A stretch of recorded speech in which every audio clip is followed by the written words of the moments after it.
Guys, tomorrow, right after church, we're going to be leaving back, going back down to Cape Cod, and going to have two excellent rain-free days. That's what the forecast says. And it's going to be, upper 40s one day and 51 the next day. But anyway, the point is, we're heading back down there. Weeks ago, my mother called and let me know that my tarp had caved in. What that means is that cheap Harbor Freight tarp that I bought a year ago, it's got to be at least a year ago, and I didn't pay much for it. Yeah, it's not worth much either. And this is third, fourth, fifth time that I've had to go down there and bail out that tarp. It's just a piece of junk. No matter how much I tie it down, how much I make sure that the ridge pole is up, all this kind of stuff, every time this happens. And this time it's really, really bad. And because I haven't been able to get down there, that big old pocket of water back in the cockpit area is just sitting there. It's been sitting there forever. And it's going to be even worse this time than it was last time. So anyway, guys, what I wanted to just show you is that I decided enough of the old garbage Harbor Freight tarp. I went out and bought Mr. Expensive that I've done before, and these hold up, and I'm really glad I bought this. And so I'm going to turn this around and show you. I already started loading the trunk for leaving tomorrow, but I got to go, teach Bible class in the morning and preach, and then after that we're going to eat a quick lunch and be out of here, headed for the Cape. By tomorrow morning, the rains are going to stop. And it looks like all this coming week, it's going to be a decent weather. They have had rain and rain. It's like a monsoon season down there. So, okay, let me just shut up here. I'm going to turn this around and show you what I got. This is the same thing I bought, oh, good grief, probably 5 years ago. And man, that thing held up. That was such a sweet, just a nice piece of equipment to go over a little girl. And so I'm going to turn it around and show you what we got. Well, here it is. It's a 20 by 30 Everbuilt. And like I said, you get these at Home Depot. They ain't cheap. This is $120 for this tarp. Believe me, compared to that cheapo piece of garbage that I bought it at Harbor Freight, it's worth every penny. It's a 20 by 30. It's 10 mil. That's extremely heavy compared to that silver thing that I've had on the boat, trying to keep the boat in shape. But glad to have gotten this. Hey, if you want to take care of your boat, sometimes you got to just bite the bullet. Anyway, I've already got my toolkit in here. We've got a couple of more tools to get in here before we go down. But all right, that's about it. Tomorrow, right after worship is over at noon, and right after we get, hey, I'm going to turn this around. Yeah, right after worship is over at noon, and right after we grab a quick bite, we're going to get in the car. Usually stop off at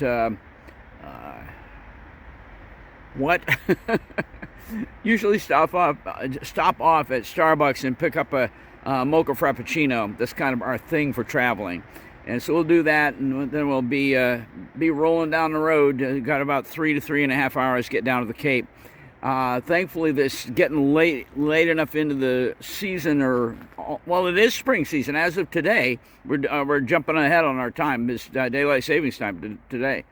Yeah, having a little more daylight, and when we get there, if I can, before I go to bed tomorrow night, I want that tarp emptied out of all the cussed water, the tarp off of there, and in the trash. And then I'm going to let my boat dry out, because that's all we got coming for the next 2 or 3 days. It's just nothing but dry, clear weather. So, all right, guys, well, that's it for now. That's it for the Vermont part of Restoring Little Girl, and we'll get you guys caught up when we get down to the Cape. Guys, we're down here, and for better or for worse, let's go take a look at the boat.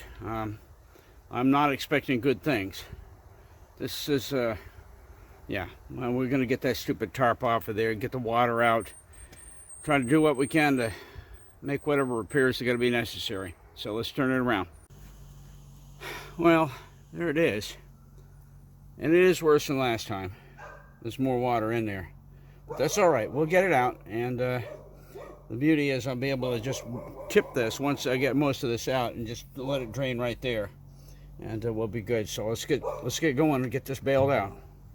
Empty. Took less than 5 minutes.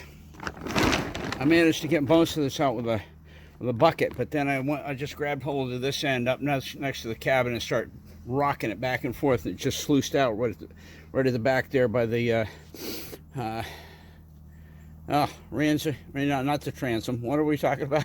Lazarette. And so that's all out. I'm going to go up and get in the front, and I'm going to get this tarp right off of here. Let this old girl dry out for a couple days. It's going to be really nice and dry for the next 2 days. And we're in the midst of having that tarp on and off the boat. My line that ties my stands together had gotten taken off. Well, that's not safe. So anyway, I got a line back on it. The stands are now tied together and properly stabilized. They weren't unstable before, but I just wanted to make sure that I got those there to pull those together, keep them taut. Okay, this is a mess. All this is going to get cleaned, all of it. Okay, let me go up and see what we got up here. After all the condensation and rain bellied down in that forever. Well, it's not too bad. Not too bad. A lot of cleaning to do. This is all going to get cleaned up. I'm really sick of this old girl just being a mess. Look at this. Look at this. That's all green. Because I always uncover the back to go down in the cabin. Uncover the front to work up on the bow. And in the meantime, none of this gets moved, and all that crap builds up underneath the tarp right there next to the cabin. So I'm going to be doing some major scrub down on this boat. And trying to get her cleaned up a bit before put the new tarp back on. So, all right, let's go below, see what we got.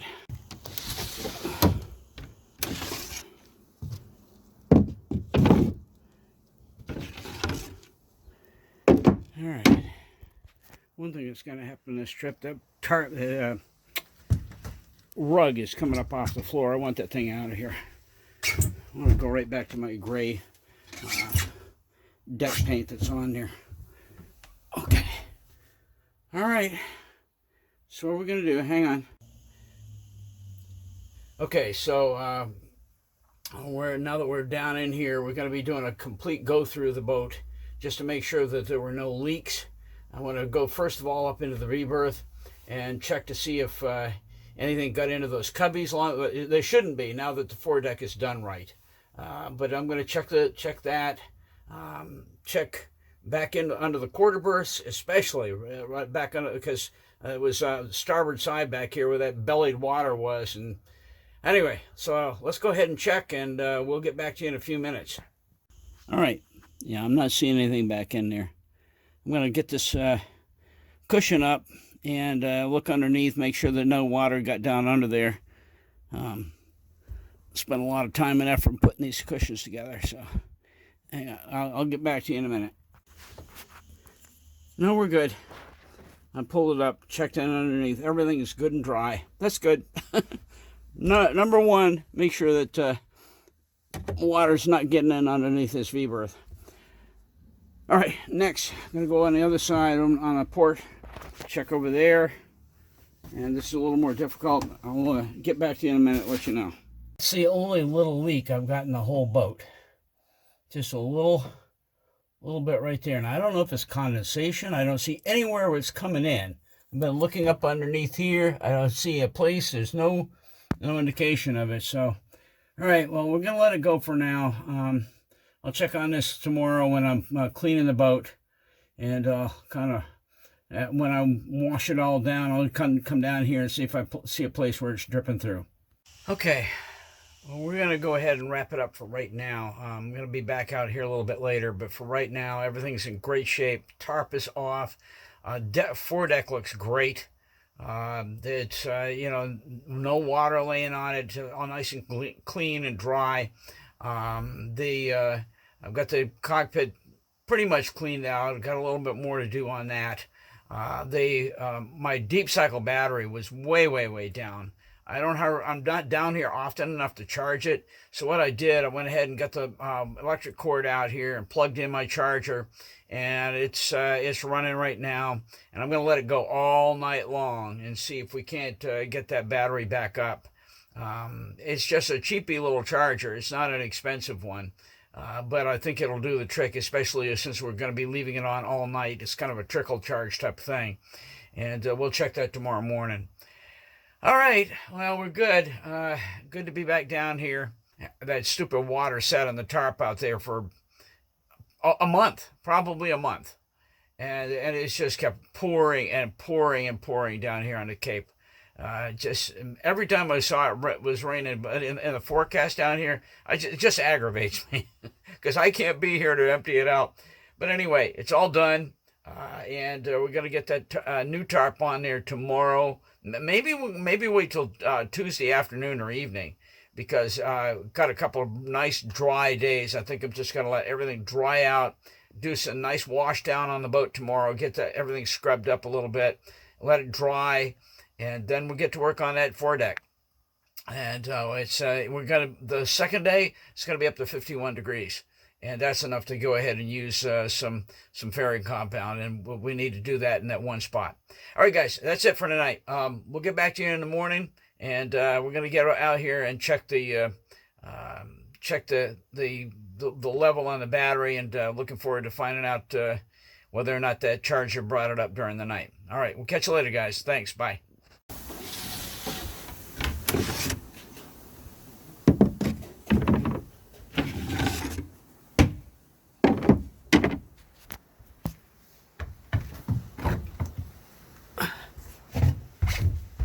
Back. Okay, let me turn this around. Okay, we're back. Came down to get my sanding block, a sanding board, whatever you want to call it, and check on. Hang on, let me just see this. Oh yeah, right up there. Now I'm going to test it, and I'm going to shut this. I'm going to shut the or unplug the charger, and I want to see what the standing voltage is on the battery itself. So give me just a second.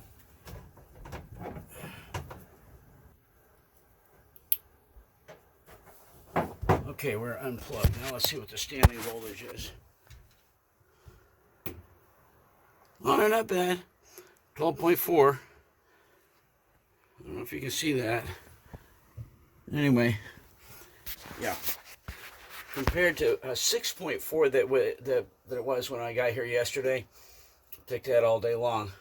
I'll charge it again some more later, but for right now, I'm just glad to have by the way, that's a deep cycle battery, so that should hold the charge for a long. The problem with it holding the charge on a normal basis is that I'm not here enough to keep it charged, and so we're just glad that it's back up for the moment. Okay. Well, they're here to do the new gutters on my mom's house. They're going to be working out front, so there may be some noise involved, but I'm going to be up on that foredeck working on some sanding, and it's going to be way too cold to be doing fairing compound today. It's only going to be up to about 45 degrees. You need at least 50 degrees just to make the application, and then you got to have hardening time after that. So we won't be doing that, maybe even on this trip. But for now, let's go ahead and let's get up on the deck and see what we can do.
Alright, I think they're going to move around to the back of the house here pretty quick. I've got to go get my sandpaper that just blew back on the side deck here. And I want to get up here actually on the deck and kind of be in contact with it so I can feel.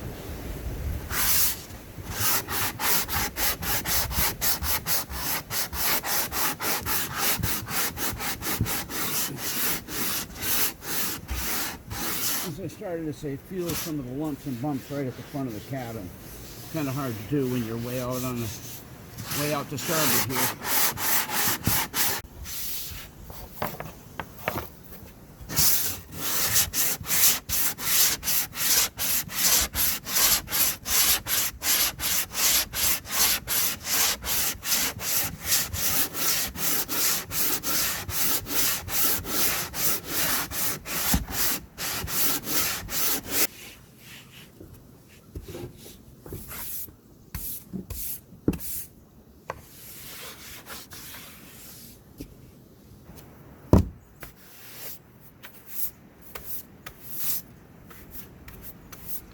I wish the temps would come up so we could use this low area back here, but it's getting really good. Getting really good. All right. Well, guys, this is a far cry from where this old deck was 2 years ago, November, the night that Ryan and I cut it, and all that old rotted deck coring is all gone. And after many coats of, well, let's see, major repair to the pan below, the original fiberglass had underlaid the whole thing. Then all brand new coring that I did, and then over the top of that, many layers of fiberglass, and now a lot of fairing compound. Let's put it this way: it's come a long way, baby. It ain't done, but it's getting there. And I'm just so pleased, because I mean, what this means is we'll get this old girl in the water this summer. Yep, this summer. It's Lord willing, the creek don't rise. Don't swear me to that, but that's just what I'm hoping. So anyway, all right, I'm going to go up and to Anderson's Hardware and pick up some xylene, right? Some acetone, because I want to do some cleaning of the deck here before tomorrow. Tomorrow, the temperatures are going to be able to get up far enough to where I can use some fairing compound. I got little nicks and dents in it like this stuff that you can see right here, that'll have to get out of there. Got a little pocket right in here that needs to be a little more, content in there. And then after that, let everything harden up, sand it out, and we should be just about ready for some, what do you call it? Well, we'll be past the fairing compound and on to gel coat. I've got brand new gel coat down there that haven't even opened the can yet. So, all right, little by little, she's coming. She's coming.